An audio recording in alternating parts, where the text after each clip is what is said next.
Hello guys, welcome to this short video. I'm gonna make a more detailed video about that, but because I started making this process, thought I should share it with you.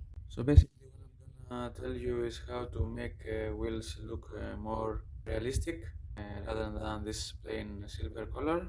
I use this liquid chrome pen and I apply it on the top of the wheel. It makes this kind of chrome effect.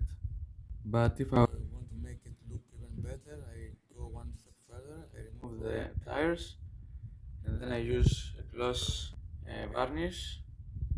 I put it into a container and then I add some acrylic or water based black paint.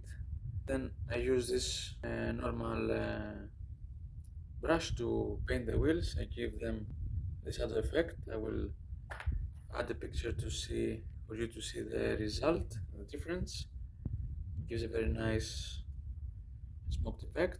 So for 10 drops of varnish gloss, I add one big drop of black color. Sometimes I add more depending the result I want.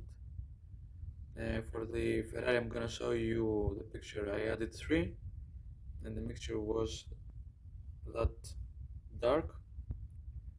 So that's a quick video about this tutorial. I will make more detail later on. Bye bye.